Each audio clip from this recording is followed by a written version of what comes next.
ಯಂತ್ರಾಭಿಷೇಕ ಯಂತ್ರಾಭಿಷೇಕ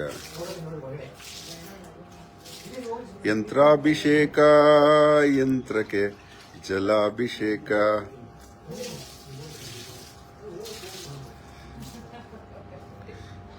ಶೈಲಜಮ್ಮನ ಶ್ರೀಯಂತ್ರಕ್ಕೆ ಯಂತ್ರಾಭಿಷೇಕ ಜಲಾಭಿಷೇಕ.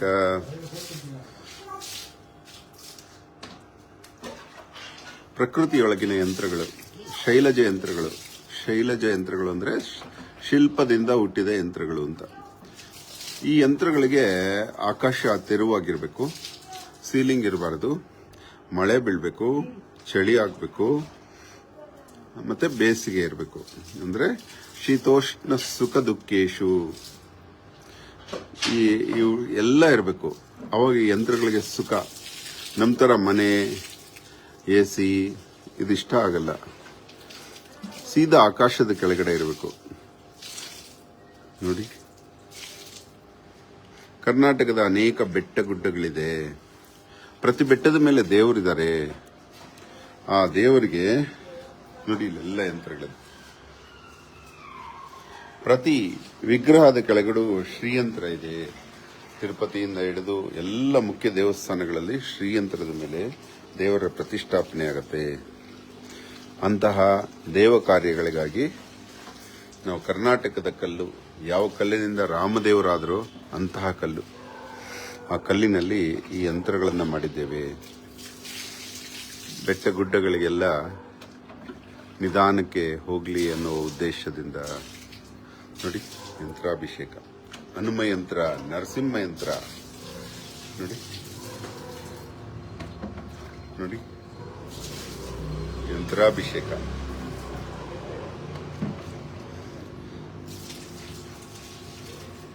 ನಿನ್ನೆ ತಾನೇ ಒಂದು ಕವನ ಬರೆದಿದ್ದೆ.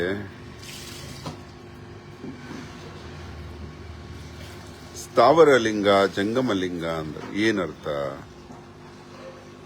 ನೀವೇ ಹೇಳಿ. ಇವಾಗ ಸ್ಥಾವರ ಲಿಂಗಕ್ಕೆ ನದಿಯ ನೀರನ್ನ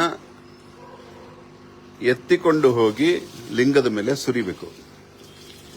ಜಂಗಮ ಲಿಂಗಕ್ಕೆ ಲಿಂಗವನ್ನೇ ಎತ್ಕೊಂಡೋಗಿ ನದಿಯಲ್ಲಿ ಮುಳುಗಿಸಬಹುದು. ಇವಾಗ ಹೇಳಿ, fresh water minus negative ions ಇರೋದು ಹರಿಯುವ ನೀರಿನಲ್ಲಿ, ನಿಂತ ನೀರಲ್ಲ. ಹರಿಯುವ ನೀರನ್ನ ನಿಲ್ಲುವ ಬಕೆಟ್ ಅಲ್ಲಿ ಹಾಕಿ, ನಿಲ್ಲುವ ಪಾತ್ರೆಯಲ್ಲಿ ಹಾಕಿ ಮಂದಿರದವರೆಗೂ ಹೋಗುವಷ್ಟರೊಳಗಡೆ ಆ ನೀರಿನ ಶಕ್ತಿ ಕುಂದತ್ತೆ. ಹಾಗಾಗಿ ಹರಿಯುವ ನೀರಲ್ಲಿ ಶಿವನನ್ನ ಮೇಯಿಸುವುದು ಹರಿಯುವ ನೀರನ್ನ ಎತ್ತಿಕೊಂಡು ಹೋಗಿ ನಿಂತ ಶಿವನ ಮೇಲೆ ಹಾಕೋದಕ್ಕಿಂತ ಶ್ರೇಷ್ಠ. ಹಾಗಾಗಿ ಸ್ಥಾವರ ಲಿಂಗಕ್ಕಿಂತ ಜಂಗಮ ಲಿಂಗ ಶ್ರೇಷ್ಠ. ಅದೇ ರೀತಿ ಕರೆದ ಹಾಲನ್ನ ಹಿಂಡಿಕೊಂಡು ಹೋಗಿ ದೇವರಿಗೆ ಸುರಿಯುವುದಕ್ಕಿಂತ, ನೋಡಿ ಹಾಲನ್ನ ಹಿಂಡಿ ಕುಡಿದ್ರೆ ಪ್ಯಾಸ್ಚರೈಸೇಷನ್ ಬೇಕು, ಅದನ್ನು ಕಾಯಿಸಬೇಕು. ಅದೇ ಕರು ಯಾವುದೇ ಬಿಸಿ ಮಾಡದೆ ಕುಡಿಯುತ್ತೆ. ಅಂದ್ರೆ ವಕ್ಷಸ್ಥಳದಿಂದ ಸೀದಾ ಬರುವ ಹಾಲಿಗೆ ಯಾವ ರೋಗ ರುಜಿನವೂ ಇರೋದಿಲ್ಲ. ಹಾಗಾಗಿ ಕರೆವ ಹಾಲಿನ ಕೆಳಗಡೆ ಶಿವಲಿಂಗ ಇಟ್ಟರೆ ಅದು ಜಂಗಮಲಿಂಗ, ಅದು ಶ್ರೇಷ್ಠನ. ಸ್ಥಾವರ ಲಿಂಗಕ್ಕೆ ಕರೆದು ಎತ್ಕೊಂಡೋಗಿ ಹಾಕಬೇಕು. ಅಷ್ಟರೊಳಗಡೆ ಹಾಲು ಕೆಡುವುದು ಪ್ರಾರಂಭ ಆಗುತ್ತೆ. ಆದ್ದರಿಂದ ಸ್ಥಾವರ ಲಿಂಗಕ್ಕಿಂತ ಜಂಗಮ ಲಿಂಗ ಹೇಗೆ ಶ್ರೇಷ್ಠ ಅಂತ ಹೇಳ್ತಾ ಇದ್ದೀನಿ. ಜೇನು, ಸುರಿಯುವ ಜೇನು, ಜೇನುಗೂಡಿಂದ ಸುರಿತಾ ಇದ್ರೆ ಅದರ ಕೆಳಗಡೆ ಲಿಂಗ ಇಟ್ಟರೆ ಅದು ಜಂಗಮ ಲಿಂಗ. ಅದೇ ಜೇನನ್ನ ಹಿಂಡಿ ಆ ಜೇನಿನ ಮರಿಗಳೆಲ್ಲ ಸತ್ತು ಹೋಗುತ್ತೆ, ಜೇನು ಗೂಡು ನಾಶ ಆಗುತ್ತೆ. ಅದನ್ನು ತೆಗೆದುಕೊಂಡೋಗಿ ಲಿಂಗಕ್ಕೆ ಅಭಿಷೇಕ ಮಾಡಿದ್ರೆ ಆ ಲಿಂಗ ಇಷ್ಟಪಡಲ್ಲ. ಆಗ ನೀವೇ ಹೇಳಿ, ಇವಾಗ ಜೇನು ಗೂಡು ಓವರ್ಫ್ಲೋ ಆಗಿ ಬೀಳುವಾಗ ಗೂಡು ಕೆಳಗಿಡುವ ಜಂಗಮ ಲಿಂಗ ಗ್ರೇಟ, ಆ ಜೇನನ್ನ ಹಿಂಡಿ ಅದಕ್ಕೆ ಹಿಂಸೆ ಮಾಡಿ ತಗೊಂಡೋಗಿ ದೇವರ ಮೇಲೆ ಸುರಿದು ಸ್ಥಾವರ ಲಿಂಗ ಗ್ರೇಟ. ಎಲ್ಲ ಕಡೆ ಜಂಗಮಲಿಂಗನೇ ಗೆಲ್ಲತ್ತೆ. ಮತ್ತೆ ಅರಳಿದ ಹೂವನ್ನ ಕಿತ್ಕೊಂಡು ಹೋಗಿ ಸ್ಥಾವರ ಲಿಂಗದ ಮೇಲೆ ಇಟ್ರೆ ಆ ಕಿತ್ತ ತಕ್ಷಣವೇ ಮುದುಡಕ್ಕೆ ಶುರು ಮಾಡುತ್ತೆ ಹೂವ. ಆದ್ರೆ ಅರಳಿದ ಹೂವಿನ ಗಿಡದ ಕೆಳಗಡೆ ಜಂಗಮಲಿಂಗ ಇಟ್ರೆ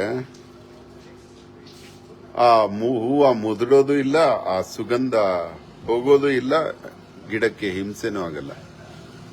ಇವಾಗ ಇನ್ನೊಂದ್ಸಲ ಹೇಳ್ತೀನಿ, ಸ್ಥಾವರ ಲಿಂಗ ಅಂದ್ರೆ ಫಿಕ್ಸ್ ಮಾಡೋದು ಅಂತ, ಜಂಗಮಲಿಂಗ ಅಂದ್ರೆ ಸುತ್ತಾಡಿಸೋದು ಅಂತ.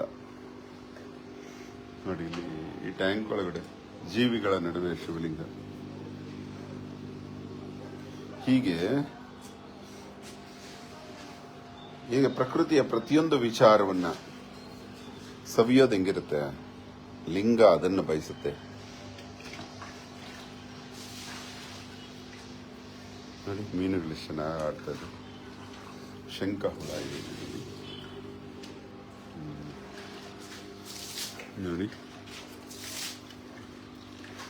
ಸುಂದರ ಯಂತ್ರ. ಆಗಮ ಹುಟ್ಟಿದ್ದೇ ದೇವರ ಪರಿಚಯ ಮಾಡಿಸ್ಲಿಕ್ಕೆ, ನಿರ್ಗುಣ ನಿರಾಕಾರ ಪರಬ್ರಹ್ಮನನ್ನ ಅರಿವುಗೊಳಿಸ್ಲಿಕ್ಕೆ ಆಗಮ ಹುಟ್ಟಿತು. ಅದಕ್ಕೆ ಮುನ್ನ ಯಂತ್ರ ಹುಟ್ಟಿತು. ರೇಖಾಗಣಿತದಲ್ಲಿ ದೇವರನ್ನ ವರ್ಣನೆ ಮಾಡೋದು. ಅಕ್ಷರಕ್ಕಿಂತ ಮುಂಚೆ ಹುಟ್ಟಿದ್ದು ಯಂತ್ರ. ಮತ್ತೆ ಅಕ್ಷರದಿಂದ ವರ್ಣನೆ ಮಾಡಿದ್ದು ವೇದವ್ಯಾಸರಿಂದ ವ್ಯಾಸಗೊಂಡ ಅಕ್ಷರಗಳಿಂದ ಪುರಾಣಗಳೇ ಸೃಷ್ಟಿಯಾಯಿತು. ವೇದಗಳು ಲಿಪಿಗೆ ಬಂದವು. ಶ್ರುತಿ ಸ್ಮೃತಿ ಉಪಪುರಾಣ ಪುರಾಣ ಉಪನಿಷತ್ತು ಎಲ್ಲ ಬಂತು. ಅದಕ್ಕೆ ಮುಂಚೆ ಯಂತ್ರ ಭಾಷೆಯಲ್ಲೇ ರೇಖಾಗಣಿತದಲ್ಲೇ ಎಲ್ಲ ಇತ್ತು. ದೇವರನ್ನ ಅರ್ಥ ಹೇಳುವ ಭಾಷೆನೇ ಯಂತ್ರ ಭಾಷೆ. ವಿಗ್ರಹಾರಾಧನೆಗೆ ಮೂಲ ಇದು.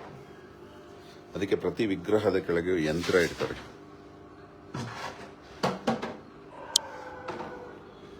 ಧನ್ಯವಾದ. ಅಹೋರಾತ್ರ.